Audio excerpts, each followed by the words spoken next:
Hey, before we dive in, if you're a new business owner who still doesn't have a website yet, I made something for you.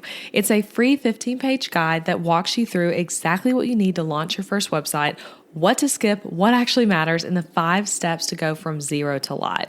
No coding, no big budget, no perfection required. Plus, you'll get 20% off my Show It templates inside and a free website trial. It's completely free and waiting for you at elizabethmccravy.com/first. That link is also in the show notes. Okay, now let's get to the episode. Hello, guys, and welcome back to the Breakthrough Brand Podcast. Today, I'm continuing to celebrate 10 years in business officially this month as this is airing. And with that, today I'm walking myself back to day one as an official business owner. Back in 2016, I was 22 years old and just starting out. I just launched my first website. That's kind of how I define when I officially started my business. I'd been freelancing a while before that. So I launched my website. I was taking on paying clients. I was starting to market myself on social media. And these are the things. These 7 things are what I wish I could go back and tell myself. And I can't, and I'm here to tell you instead now. So these tips are especially relevant if you're new to business or you're thinking about starting a business, or maybe you're still in that freelance side hustle type phase. Like I said, I was in that phase too for about 8-ish months before I officially launched my website and declared myself a business owner. But if you're farther along too, these tips can apply to you as well. So really just at any stage of business. If you're a longtime podcast listener who's enjoyed other episodes, I'd encourage you to listen to this one. But yeah, these are the things I wish I could go back and tell myself on day one. And if you missed the first 2 episodes in this series, once you finish this one, go back to episode 330 and 331 right before this, where I share my biggest lessons in 10 years of business. That's a part 1 and part 2 episode. And this just keeps going with that. So these are more lessons, but more of them that apply directly to like thinking about that first year, first months of starting the business, and a lot of the things that come up when you're new in those first years. So anyway, I'm excited to share these with you in no particular order. Let's get into it. What I wish I could go back and tell myself on day one.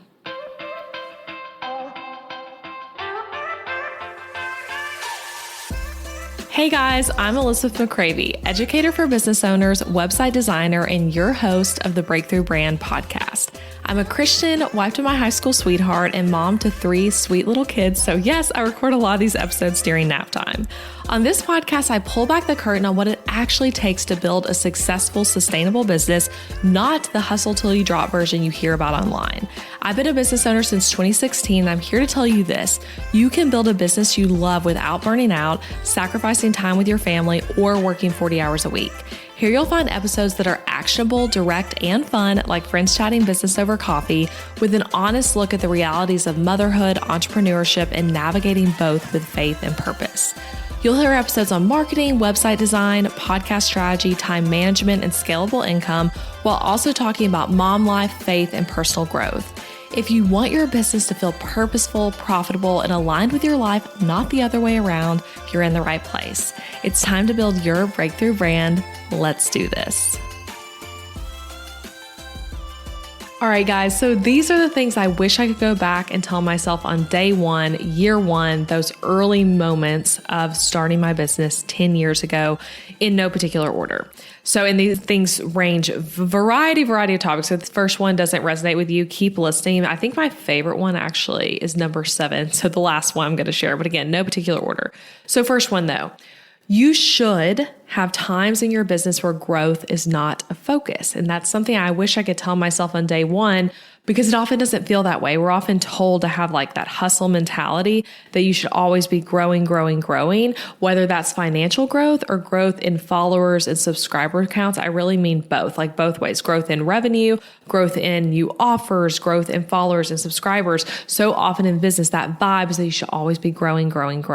But sometimes you need quarters of the year, months, or seasons of your life where either one or of 2 things is happening. So one thing would be that you're stepping back some because of things like the birth of a baby and a maternity leave, a death in your family, a pivot in your household, moving, getting married, so many things, a big trip. Like there's so many times where you need space from your business and you need to move into more of like a maintenance mode. Okay. And those are just some examples of when that might happen.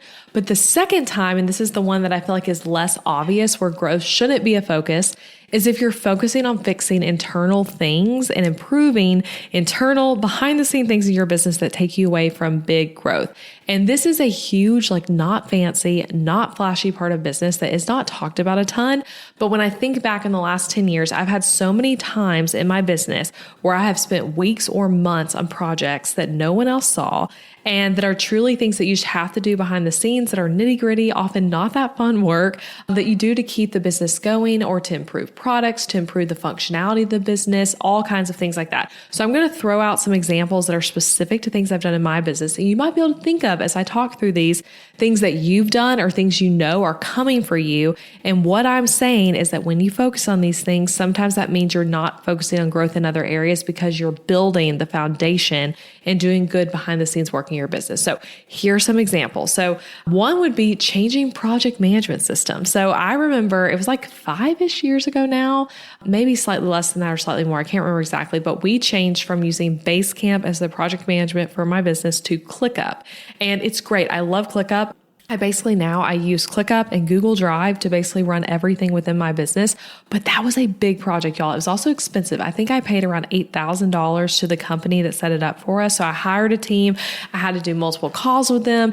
I had to fill out tons of forms for them and give them, access to Basecamp to see how things were set up and approve things along the way. Like it was a really big project and they did the work, but I had a lot of work I had to do along the way, right? And that was not a growth thing. It was actually expensive, but it helped the business more internally. So that's an example of the kind of project I'm talking about. Another example, re-recording a course or updating course videos, notes in a course, notes in another kind of product. That's something else I've had to do many times. It doesn't feel glamorous or like you're really moving the needle forward on growth, but it's really important. Training a new team member and going through the hiring process in general. You guys, like when you are hiring a team member, whether they're a contractor or like a W-2 employee, doesn't matter. That process of like coming up with the job description, taking applications, interviewing people, onboarding someone, like y'all, it is a lot of work. And that's again, like the more behind the scenes, not really feeling like you're growing a ton. It's actually probably taking you away from client work and marketing and things like that.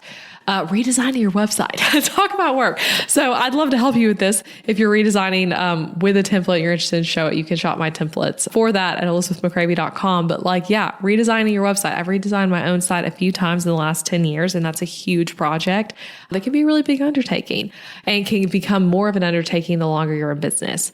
Another example, learning about finances and taking time to change up how you manage your business's money, taking a course on something. So like watching a course and like learning and updating your business based on what you learn is taking you away from like other work in your business. So anyway, all that to say, business does not always need to be creating new products, launches, and sales and booking more clients and always being booked out and always posting consistently on Instagram or TikTok. Sometimes you have to step away and focus differently. And I would say when I think back on my 10 years in this lesson, and this tip I'm giving you, it helps when you define that you're in that season and that your capacity is different during the project or during the personal life shift that is happening. So like defining that like, hey, right now I'm focusing on moving my business from Basecamp to ClickUp. And that takes this amount of time each week typically, which takes me away from these other projects in this capacity. And this is my focus right now. Like this is the Q1 thing or whatever it is, or defining that like I'm on maternity leave. And that's what this means for how many hours I'm working in my business. So anyway, I wish I could go back and tell myself that because it was easy at times to feel like I was messing up by not focusing on growth when I was focusing on all those kind of examples I just gave you, which are so important to running your business. It's just not as like flashy or necessarily creating new sales in that moment. Okay, second thing I wish I could go back and tell myself. This is a big one, y'all. Don't let the lifestyle creep get you. Live within your means. So many of you have probably heard the term lifestyle creep, but if you haven't, I actually looked up like what's the official definition of this? I've used that term and heard that term, but like how do we define it? So it's also known as lifestyle inflation. It's a phenomenon where your discretionary spending increases as you earn more money, causing former luxuries to become perceived necessities. And this often subconsciously causes expenses to rise alongside income, preventing increased savings and hindering long-term financial goals like retirement. So that's like the official definition. But I think so let's talk about this one. I think some lifestyle creep is normal just as you get older and maybe like nicer things. Again, when I think back on 10 years for me, I remember when I first started my business, I was also really young. I just moved to a big city of Nashville from a small town. I would make decisions on what to order at restaurants based on literal dollar differences. Like, okay, this entree is $12, but this one's $11, so I will get the $11 one. And I think it's good that I don't do that anymore, right? Like, I don't need to. Our budget is not on an every dollar matters situation now, which I'm grateful for. But I do know how to be super disciplined like that because I've done it for years early in our marriage and early in my business. But when I say lifestyle creep in the sense of entrepreneurship, I mostly mean in the big ways. Like, you have a good year and you buy a home or a car that you can't really afford unless the next year in business is just as big as the last year. And then you end up in a situation where you can't support your lifestyle anymore from your business, and it's stressful, you're burnt out, you're chasing money, and it's not a good thing. You don't want to end up there. And business can be so up and down. I know mine certainly is. So don't let yourself be run into financial troubles because you inflate spending too much to match how much you're earning. And I'm grateful I did business this way. I feel like that's how we ended up with the rental property business now that has 5 properties, from like not inflating our lifestyle, but instead focusing on investing the money and having like a normal kind of live below our means type lifestyle from my business, my husband's income. So anyway, I would say in addition to that, pay attention to your business money. This could be its own separate point, but I'm keeping it in here. But pay attention to your business money. It can be easy in entrepreneurship. You didn't come into this because you wanted to be an accountant or bookkeeper, unless that's literally what you do in your business. But most of you don't. You came into this because you love whatever the craft it is that you do. So it can be hard to feel motivated to watch your money, to budget well and spend well and save well within your business. I'm not talking about personal life now. I'm talking about business. So I would encourage you to sort your money, save it, and get a system that makes sense for your brain and how your business runs, and use it to run your business finances. And I would say sometimes it takes a year or two of just going with the flow, seeing the holes, and gather a system that works. Try out other people's systems and things you learn from other business owners. That's a great first step. But you need to, over time, like ideally over that first 1 to 3 years in business, figure out like, hey, this is my system for knowing my numbers, for managing the money, and you'll adapt it and change it as your business grows, sure, but having a system that works well for you. And I'm saying a system beyond even having a bookkeeper and accountant. It's a system where like cash flow, spending, profit and loss, and things like that within your own business. And I will plug here, I have a free guide. It's called the End of the Month Financial Guide. It's a free resource, and it walks you through my 7-step money management routine for my business finances.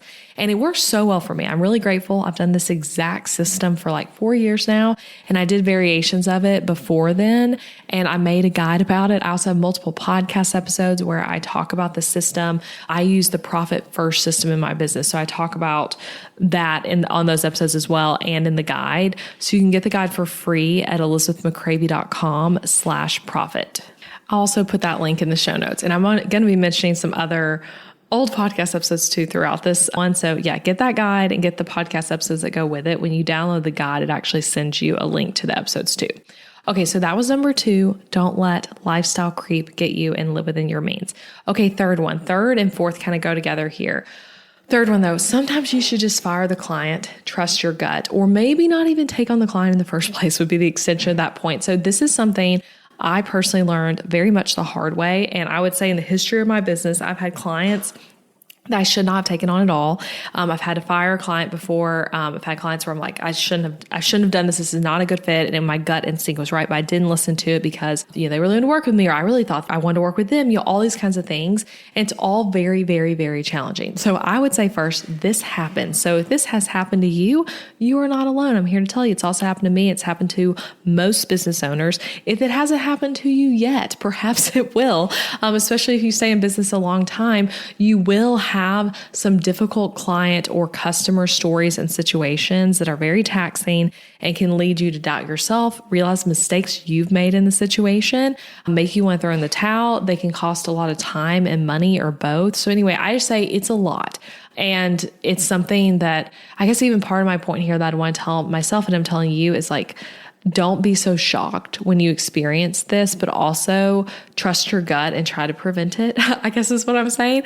So I actually have 2 podcast episodes about dealing with difficult clients that are worth listening to if you're going through that or are thinking about like, hey, I'd like to prevent that. They are very old episodes, but good ones. So if you want to hear what I sounded like talking in the very early days of my podcast, it's episode 54 and 55. I'll link to those in the show notes. But the first one is called How to Deal with Difficult and Angry Clients. And then the second one is how to prevent difficult client situations. So how to deal with it, how to prevent it. Again, I think those, I never re-recorded those. I thought the original ones were really good, left them as is. So go back and listen to those. And also if you're in Booked Out Designer, which is my course, my business course for designers, there are lessons on this too in there that goes beyond what's on the podcast.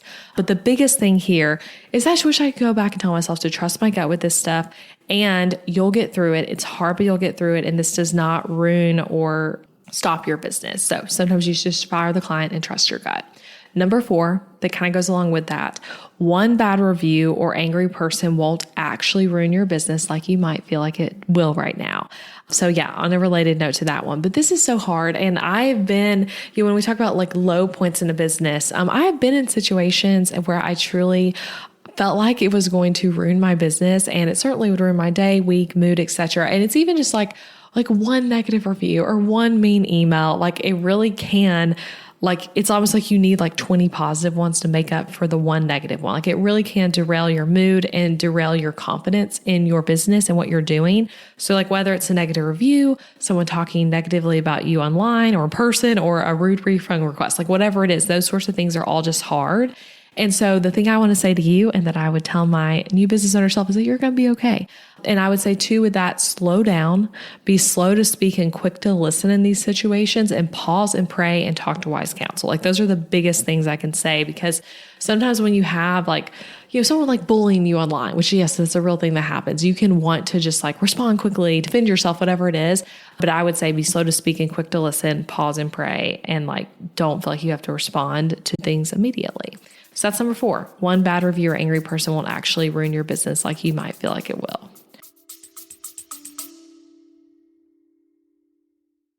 Need some extra pages to improve or add on to your Showit website, but you're not in the market for an entirely new template. Been there. Sometimes you just need a little extra help to save you time as you add new things to your website as your business grows. That's why I put a huge focus on creating Showit add-on templates to meet your needs, including tons of add-ons that you won't find in any other template shop. From pages to promote yourself as a conference speaker, to pages to house information about your podcast, add-on templates to help you build a quiz lead magnet, favorite things pages, Instagram link in bio so you can ditch that Linktree subscription, and so much more. Head to elizabethmccravey.com/shop to see them all. There are so many more than what I just named, and you can even bundle them together to save more.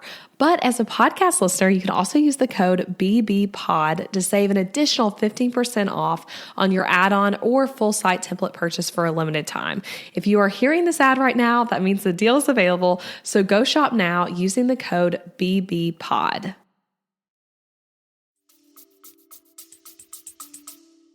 All right, now number 5, explore different methods for productivity, goals, and task management to find out what works uniquely for you and in your current life and business season. So it's a big one. There are so many different apps, physical products, calendar systems, productivity hacks, all of that people can teach you and that you can find online and that you can try, things relating to goal setting, managing your to-do list, managing your calendar, all of that.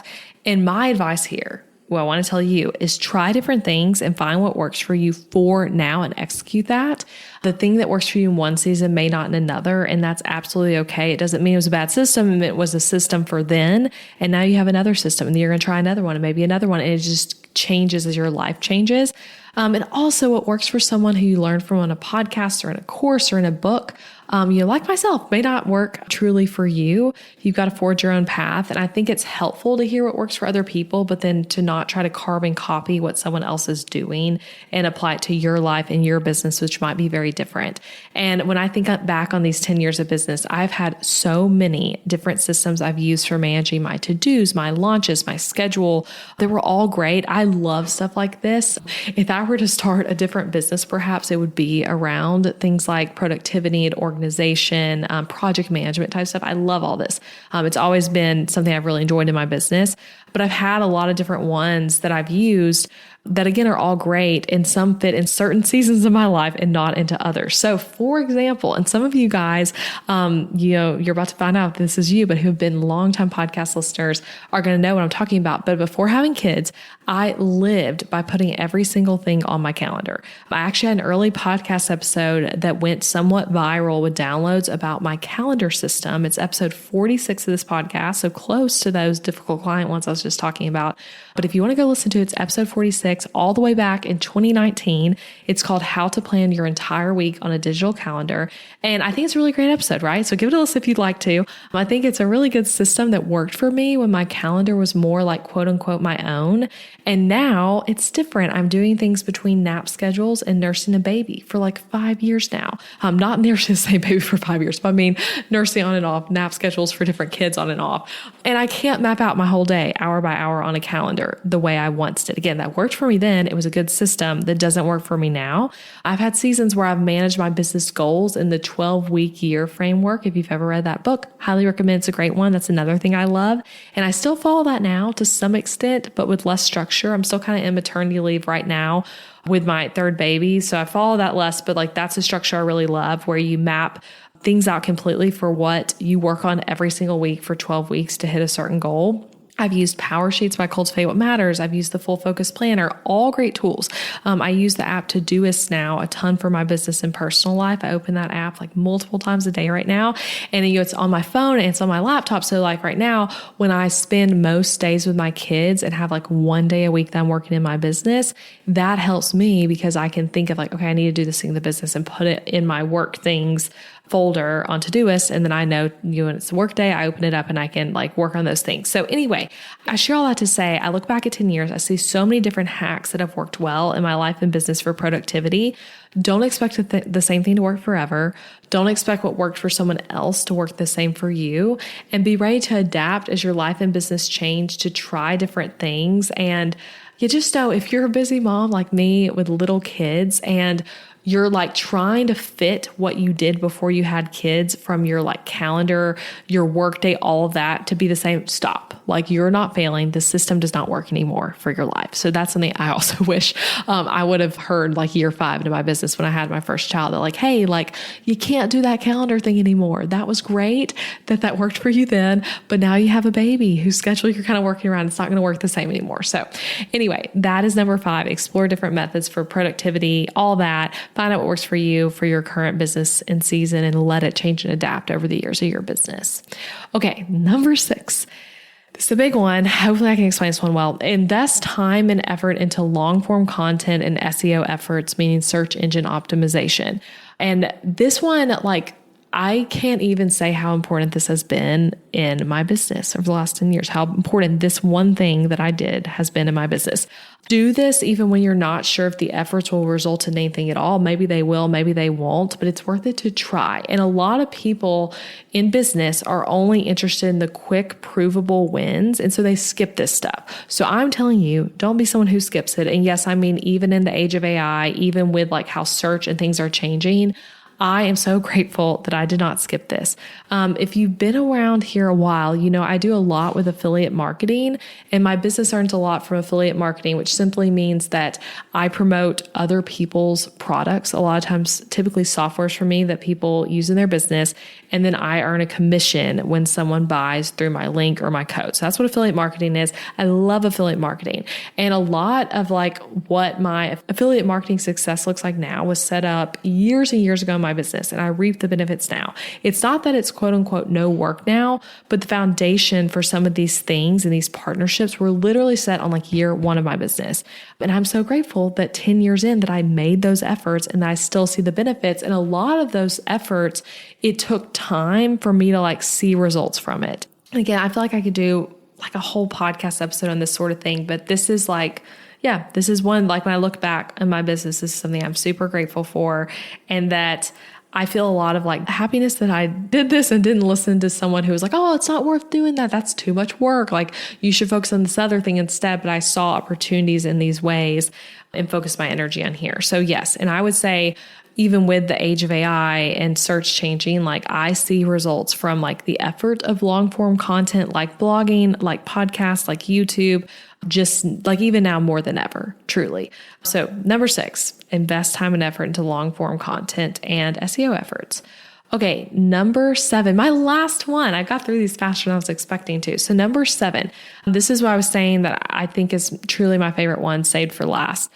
But do customer and client service support type things that are not scalable now while you're small, instead of trying to do the exact same thing that people with big followings and big businesses are doing. So I beat this drum so many times on my podcast and in my courses.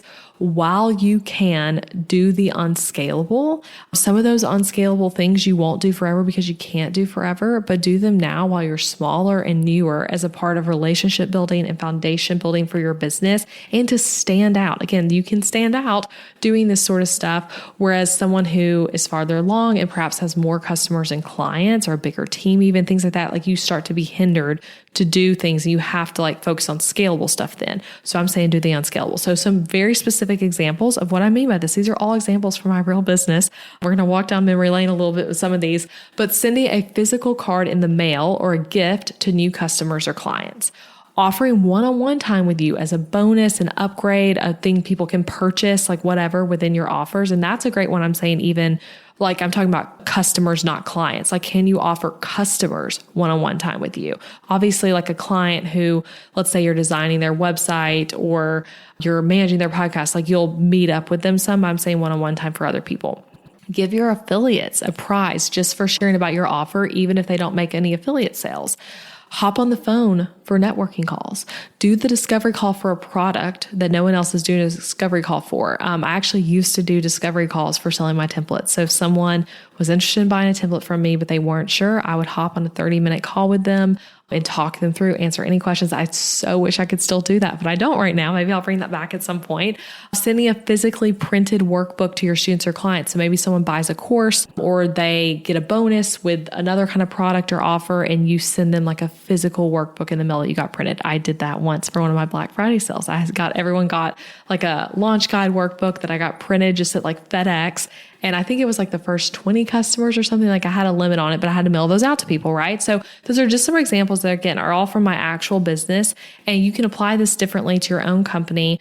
But I love looking back on the things I've gotten to do that weren't scalable. Some I tried to scale as much as I could, but then like hit a wall on. So like, for example, for many years of my business, after starting my template shop, I sent a handwritten letter and stickers, like branded stickers, to every single template customer in the mail. It was amazing to get to do this. I literally would I still remember this, I probably found the spreadsheets in my Google Drive, but I would look, so I did it like once a week. I'd go through new customers who bought.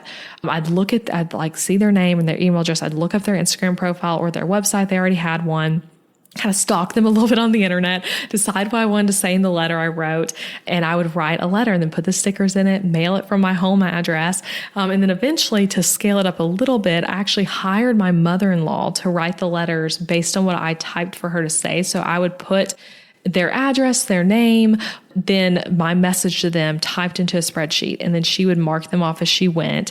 And I paid her like per card she wrote, and she would put, the stickers. And I still have so many stickers I never sent out because I had to stop doing this. But yet it got to be too much and we had to stop. I think she kind of ended up not being able to have the time to do it, then I couldn't do it. So anyway, I actually thought about bringing this back because it was so wonderful, and it is quite a bit not scalable. So others of those things I just mentioned, I had to drop sooner, but I would just say, do the unscalable thing that others who are farther along can't do. And those are some just real examples from my business, but you can think about what are some unscalable things that you could do now early in your business that, again, builds trust, builds relationships. I still have so many great memories of even some of those discovery calls I did with template customers, and doing bonuses that were one-on-one calls and time with me.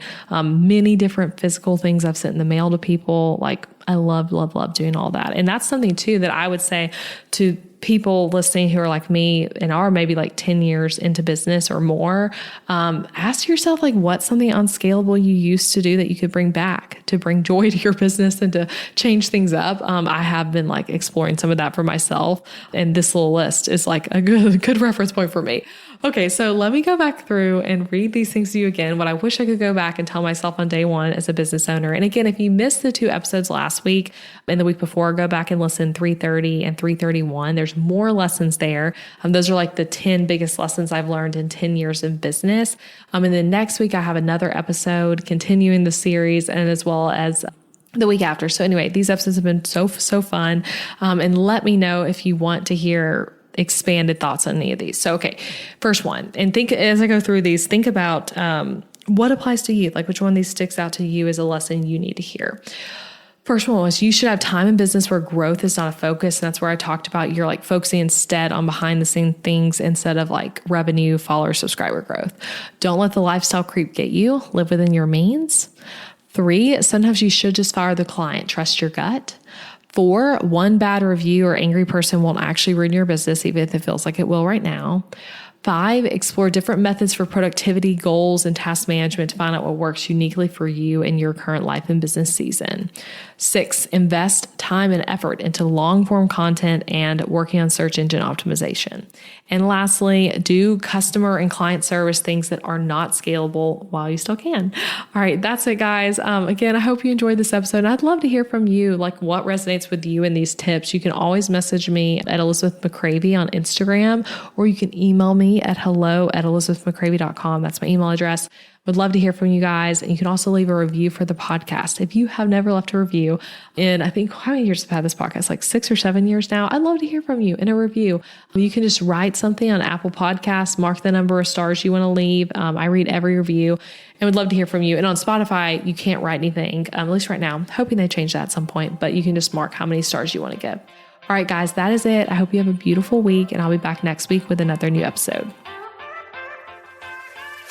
Hey, thank you for listening to the podcast all the way to the end. I appreciate you being here. And if you enjoyed this episode, then I want to invite you to check out my website template shop too. Over on elizabethmccravy.com, you'll find Showit website templates that are easy to use, strategically designed, and created to help you make more money from your website.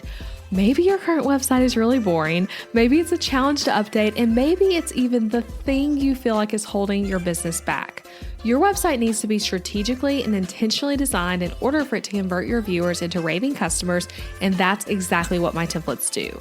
These templates are designed to be SEO friendly on the back end, not just pretty, and also strategic with all the strategies I teach on the show, and they are easy for you to set up all by yourself. So shop them at elizabethmccravy.com/shop and come join thousands of happy customers using these templates.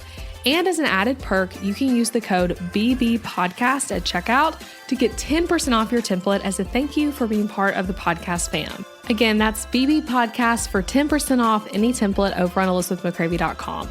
Also, if you loved this episode, leaving a rating and review for the show on wherever you're listening or sharing it with a friend is a great way to support this podcast. Thank you again for listening, and I'll be back next week with a new episode.